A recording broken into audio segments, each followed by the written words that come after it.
नमस्कार बच्चों, मैं सौ Jadhav SY Gokhale education society sir DM petit high school Sangamner से आप सभी का स्वागत करती हूँ।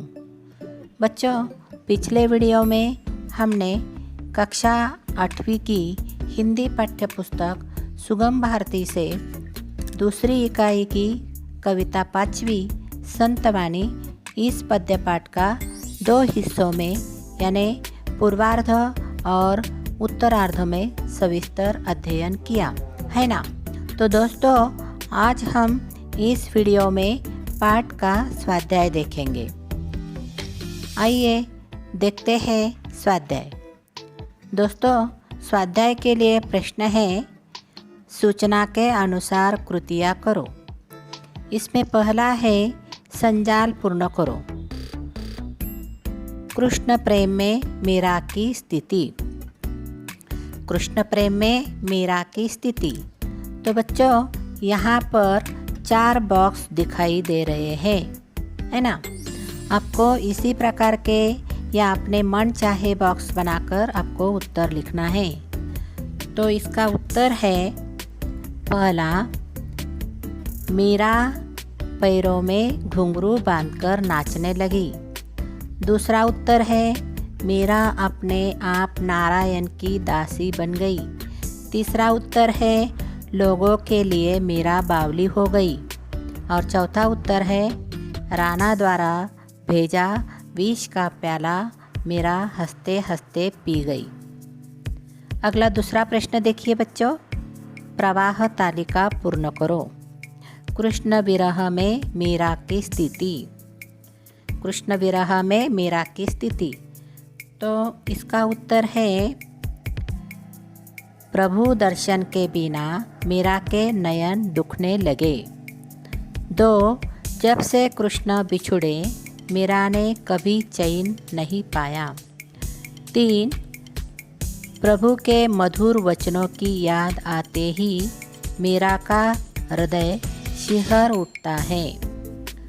और 4, कृष्ण के वियोग में मीरा को रात 6 मास जितनी लंबी लगती है। अगला तीसरा प्रश्न है, संजाल पूर्ण करो। सीता की थकान दर्शाने वाले शब्द। सीता की थकान दर्शाने वाले शब्द। तो इसका उत्तर है 1, सीता के माथे पर पसीने की बूंदें झलकने लगी। 2, उनके मधुर होठ सूख गए। 3, वे पूछने लगी अभी और कितना चलना है। 4, और पर्णकुटी कहाँ बनाएंगे। चौथा प्रश्न देखिए बच्चों। प्रश्न है, लिखो पद्यांश में आए इस अर्थ वाले शब्द।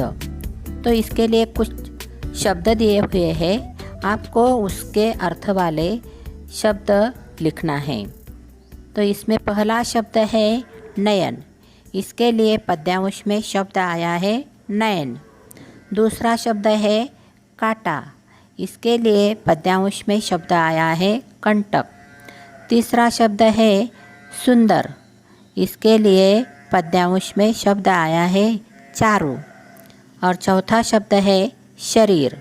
इसके लिए पद्यांश में शब्द आया है तनु। तो इस प्रकार नयन नयन, काटा कंटक, सुंदर चारु, शरीर तनु। तो इस प्रकार ये उत्तर पूरा हो गया। अगला 5वां प्रश्न है, पद की 2 पंक्तियों का सरल अर्थ लिखो। तो बच्चों, इस प्रश्न का उत्तर आपको ही लिखना है। जैसे कि आप कौन सी भी 2 पंक्तियाँ ले सकते हैं और उसका सरल अर्थ लिख सकते हैं। मैंने यहाँ पर 2 पंक्तियाँ ली है उदाहरण के तौर पर। उसका सरल अर्थ मैं बताने वाली हूँ। 2 पंक्तियाँ इस प्रकार है, पग घुंघरू बांध मेरा नाची रे, मैं तो मेरे नारायण की अपही हो गई दासी रे। तो इसका उत्तर है, मीरा कहती है कि श्याम जी के प्रेम में मग्न होकर मीरा पैरों में घुंघरू बांधकर नाची। मैं तो अपने कन्हैया की अपने आप ही दासी बन गई हूँ। तो इस प्रकार बच्चों आपको कौन सी भी दो पंक्तियाँ लेकर उसका सरल अर्थ लिखना है। ठीक है, तो दोस्तों इस प्रकार संतवाणी इस पाठ का स्वाध्याय हमने यहाँ पर पूरा किया है। आपको यह स्वाध्याय अपनी गृह कार्य की कॉपी में सुंदर और सुवाच्य अक्षरों में लिखना है। धन्यवाद।